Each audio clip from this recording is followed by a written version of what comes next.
नमस्कार. माझं नाव Amey. Stock market mega store ह्या आपल्या चॅनलवरती मी तुम्हा सगळ्यांचं मनापासून स्वागत करतो. तर आज आहे रविवार, म्हणून आपण आज कंपनी अनालिसिसच्या माध्यमातून वेगवेगळ्या कंपन्यांची माहिती घेत जाणार आहोत, जसे आपण दर रविवारी घेतो तसं. तर आज आपण अशा कंपनीची माहिती बघणार आहोत जिला 170 वर्षाचा चांगला इतिहास आहे आणि शिवणकाम आणि अशी त्या रिलेटेड कामं म्हणली करायची की ह्या कंपनीचं नाव तोंडावर लोकांच्या येतच. त्याच्यामुळे अशी कंपनी आज आपण कंपनी अनालिसिसच्या माध्यमातून माहिती घेणार आहोत. तर ही कंपनी आहे सिंगर इंडिया लिमिटेड.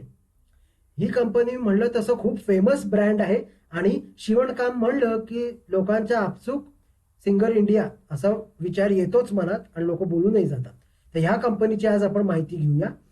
तर आपण कंपनी अनालिसिस मध्ये काय काय बघतो, तर इंट्रोडक्शन, स्वॉट अनालिसिस म्हणजे स्ट्रेंथ, विकनेस, अपॉर्च्युनिटी, थ्रेट ह्याचा analysis, parameters of stock, technicals, fundamentals आणि शेअर होल्डिंग पॅटर्न. तर असंच आपण माहिती बघत जाणार आहोत. पण त्याच्या आधी नीड टू नो हे सुद्धा बघणं गरजेचं आहे. हे सगळ्या कंपन्यांसाठी लागू आहे. म्हणजे काय, तर शेअर कधी घ्यायचा, कधी होल्ड करायचा आणि कधी विकायचा. शेअर कधी घ्यायचा, व्हेन टू बाय, तर Wien the price is low. म्हणजे काय, तर जेव्हा मार्केट जेव्हा खाली असतं, डिक्लाइनिंग मार्केट असतं तेव्हा, आणि जेव्हा शेअरची प्राइस कमी झालेली असते तेव्हा विकत घ्यायचं आहे. आपण बाजारातून एखादी वस्तू विकत घेतो त्याच्यासारखंच आहे हे शेअरचं सुद्धा. स्वस्तात घ्यायला जातो तसंच शेअर सुद्धा स्वस्त झाल्यावरती, कमी भाव आल्यावरतीच विकत घ्यायचा. विकायचा कधी, तर तुमचा जो काही इन्व्हेस्टमेंट प्लॅन आहे तो पूर्ण झाल्यावरती, म्हणजे 3 महिने, 6 महिने, वर्षभर, 2 वर्ष, 5 वर्ष, जे काही तुमचा प्लॅन आहे, किंवा तुम्ही इंट्राडे करत असाल तर त्या दिवसभरामध्ये, तर ते झाल्यावरती तुम्ही तो शेअर विकून टाकायचा. तुमचं टार्गेट आला असू दे, नाहीतर स्टॉप लॉस हिट झाला असू दे, इरिस्पेक्टिव्ह ऑफ दॅट तुम्ही शेअर विकून टाकायचा. नाहीतर तुमच्या त्या इन्व्हेस्टमेंट प्लॅनला किंवा ट्रेडिंग प्लॅनला काय अर्थ नाही. त्याच्यामुळे ती वेळ झाल्यावरती शेअर मधनं एक्झिट करायची. व्हेन टू होल्ड, होल्ड कधी करायचा, तुमच्या इन्व्हेस्टमेंट प्लॅननुसार त्या कालावधीसाठी होल्ड करायचा. म्हणजे इंट्राडे असेल तर त्या दिवसभरासाठी, शॉर्ट टर्म असेल तर 1 महिना, 2 महिना, 3 महिने, 6 महिने वगैरे. त्यानंतर इन्व्हेस्टमेंट असेल तर 1 वर्ष, 2 वर्ष, 5 वर्ष, 10 वर्ष. किंवा जर तुम्हाला कुठल्या शेअरमध्ये चांगली न्यूज मिळाली, नाही चांगली बातमी आली आणि शेअरमध्ये मोठी रॅली होणार असेल तर तो शेअर होल्ड करायचा.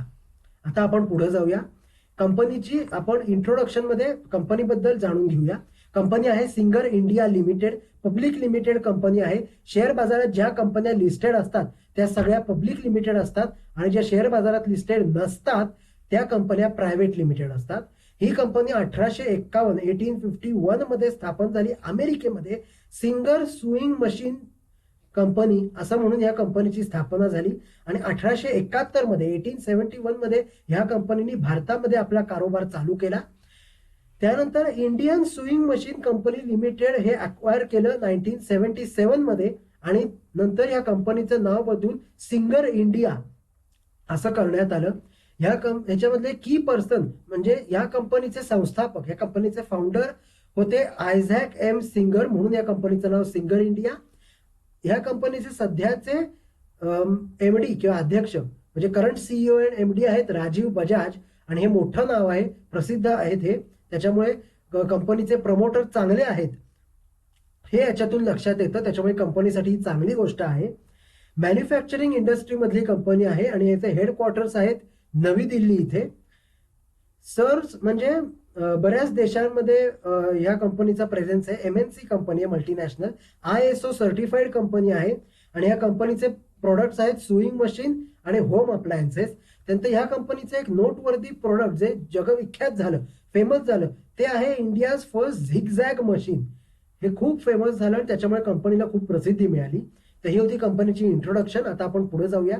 हा आहे स्वॉट डायग्राम. ह्याच्यामध्ये मी स्ट्रेंथ, विकनेस, अपॉर्च्युनिटी, थ्रेट थोडक्यात सांगितलेले आहेत आणि हे कालांतराने बदलत असतात. त्याच्यामुळे तुम्हाला रेग्युलर कंपनी मॉनिटर करायला लागेल. त्याच्यानं तुम्हाला स्वॉट अनालिसिस कळेल. आता आपण डिटेलमध्ये हा बघणार आहोत. स्ट्रेंथ्स बघूया कंपनीच्या. Rising net cash flow and cash from operating activity. Company with high EPS growth, growth in net profit with increasing profit margin quarter on quarter, growth in quarterly net profit with increasing profit margin year on year, company with low debt, increasing revenue every quarter for the past 3 quarters, increasing profit every quarter for the past 3 quarters, book value per share improving for the last 2 years, company with zero promoter pledge. म्हणजे काय, तर कंपनीची book value, profit, revenue, cash flow हे सगळं वाढतंय आणि कंपनीवरती खूप कमी कर्ज आहे, एक्स्ट्रीमली निग्लिजिबल डेट आहे आणि कंपनीचं झिरो प्रमोटर प्लेज आहे, प्रमोटरनी एकही शेअर प्लेज केलेला नाही. ही खूप चांगली गोष्ट आहे कंपनीसाठी. कंपनीची आर्थिक परिस्थिती चांगली आहे असं आपण याच्यावरनं एक काय म्हणतात त्याला निष्कर्ष काढू शकतो. आता आपण पुढे जाऊया. विकनेस कंपनीचे दोनच आहेत, negative breakdown, third support, inefficient use of asset to generate profit, ROA return on asset declining for the last 2 years. ही कंपनीसाठी चांगली गोष्ट नाही. सध्या निगेटिव्ह टेरिटरीमध्ये आलेली आहे कंपनी आणि ROA रिटर्न ऑन ऍसेट म्हणजे ऍसेटवरून चांगले रिटर्न्स कंपनीला मिळत नाही आहेत. अपॉर्च्युनिटीज बघूया कंपनीच्या. Highest recovery from 52 week low ही कंपनीसाठी अपॉर्च्युनिटी म्हणजे कंपनीच्या शेअरमध्ये अजून वाढ होऊ शकते असा याचा अर्थ आहे. Increasing trend in non core income हा कंपनीसाठी एकमेव थ्रेट आहे. आता आपण पुढे जाऊया. पॅरामीटर्स ऑफ स्टॉक बघूया. सिंगल इंडिया कंपनीचे parameters. Current market price CMPI 63.95 म्हणजे 64 रुपयाच्या आसपास आहे असं म्हणूया. 52 वीक लो आहे 21.40, 52 वीक हाय 75.90 म्हणजे अजून या कंपनीला वाढण्याचा स्कोप आहे. ही कंपनी काय 52 वीक हायच्या खूप अगदी जवळ आलेली नाही आहे. मार्केट कॅपिटल आहे फक्त 343.51 करोड म्हणजे खूप छोटी कंपनी आहे, स्मॉल कॅप कंपनी आहे, कारण का 5,000 करोडपेक्षा कमी मालमत्ता आहे. 5,000 ते 20,000 करोड म्हणजे मिड कॅप आणि 20,000 करोडपेक्षा जास्त म्हणजे लार्ज कॅप कंपनी असते.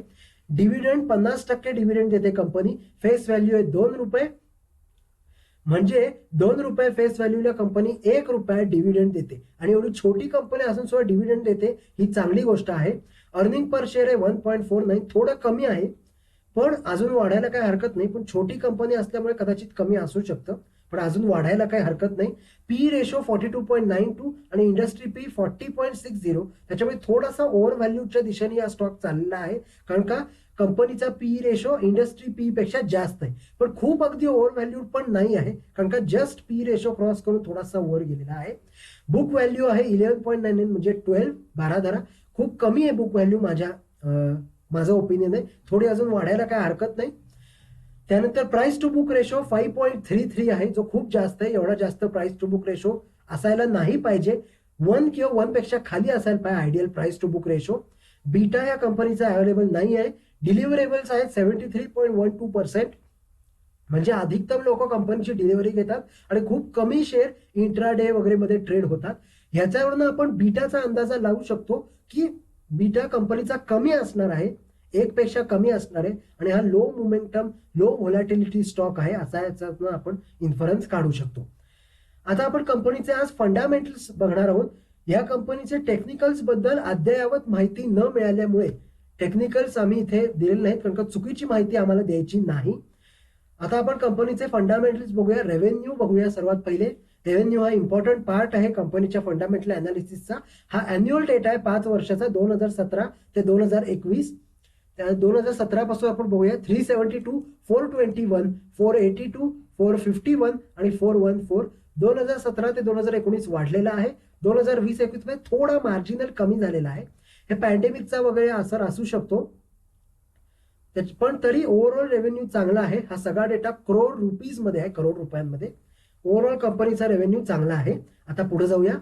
आपण आता बघणार आहोत कंपनीचं इन्कम स्टेटमेंट. हा सुद्धा अॅन्युअल डेटा आहे. सेल्स, अदर इन्कम आणि टोटल नेट प्रॉफिट आपण कंपनीचं बघणार आहोत.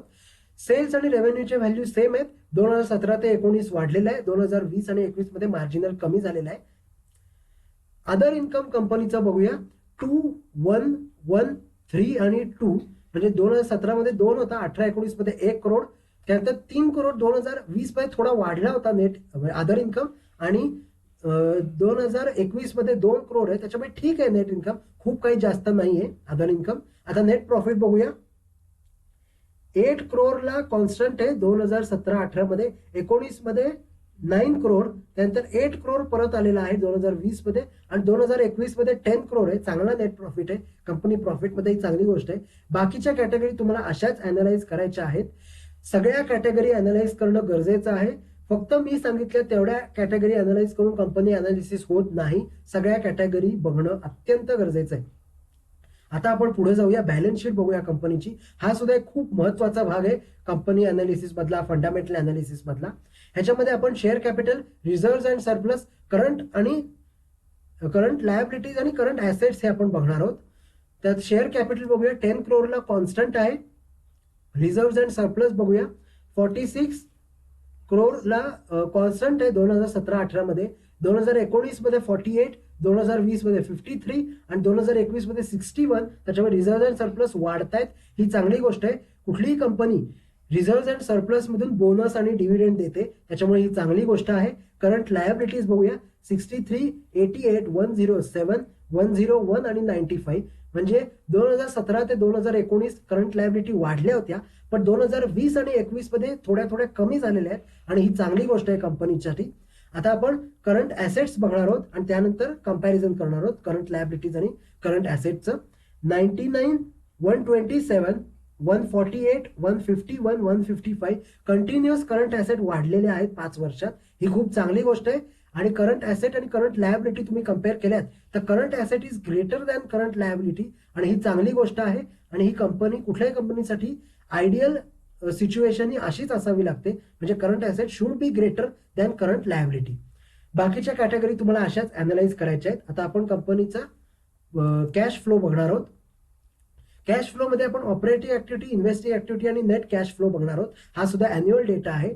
ऑपरेटिंग ऍक्टिव्हिटीज -6, -5, 0, +17 आणि 0. निगेटिव्ह होता कॅश फ्लो 2017 आणि 18 मध्ये. 2019 मध्ये 0 झाला, 2020 मध्ये वाढला आणि 21 मध्ये परत 0. ही अजिबातही चांगली गोष्ट नाही. कॅश फ्लो 0 म्हणजे कंपनी इलिक्विड आहे, कंपनीमध्ये पैशाचा ओघ होत नाही असा याचा अर्थ होतो आणि चांगली गोष्ट नाही आहे. पण निगेटिव्ह नाहीये, ही चांगली गोष्ट आहे. इन्व्हेस्टिंग ऍक्टिव्हिटीज बघूया, -5, 0, -1, -2, 0. त्याच्यामुळे 2017 मध्ये पॉझिटिव्ह होता आणि त्यानंतर 2018 मध्ये 0 झाला, 19-20 मध्ये निगेटिव्ह आणि 2021 मध्ये परत 0. त्याच्यामुळे ही सुद्धा चांगली गोष्ट नाही. इन्व्हेस्टिंग ऍक्टिव्हिटीज म्हणजे कंपनीचं फिजिकल ऍसेटची खरेदी म्हणजे बिल्डिंग, फर्निचर, इन्फ्रास्ट्रक्चर वगैरे वगैरे, आणि सिक्युरिटीज मध्ये इन्व्हेस्टमेंट म्हणजे जे आपण बघतो शेअर मार्केटची इन्व्हेस्टमेंट, ते म्हणजे इन्व्हेस्टिंग ऍक्टिव्हिटीज होतात आणि त्यातनं चांगले रिटर्न मिळत नाही आहेत कंपनीला, आणि ही चांगली गोष्ट नाही आहे. आता आपण नेट कॅश फ्लो बघूया, -1, -10, -9, +9 आणि 0.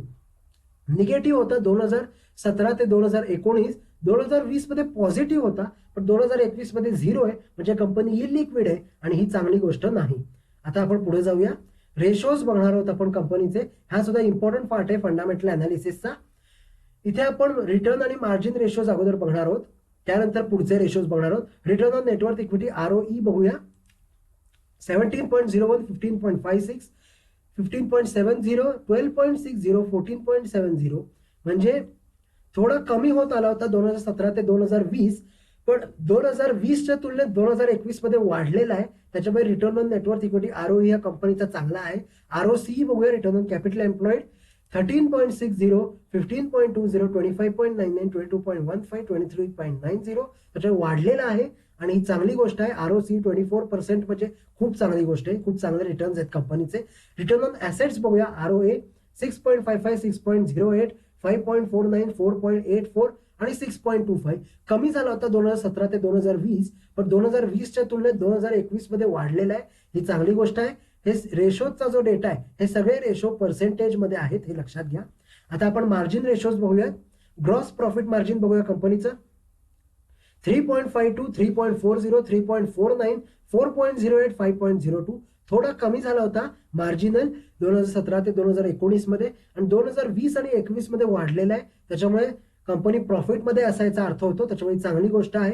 ऑपरेटिंग मार्जिन बघूया, 3.24, 3.13, 3.26, 3.25, 4.27. साधारण 3.25च्या आसपास मार्जिनल चढ उतार होतोय 2017 ते 2020, आणि 2020च्या तुलनेत 21 मध्ये लक्षणीय वाढ झाली ऑपरेटिंग मार्जिन मध्ये, ही चांगली गोष्ट आहे.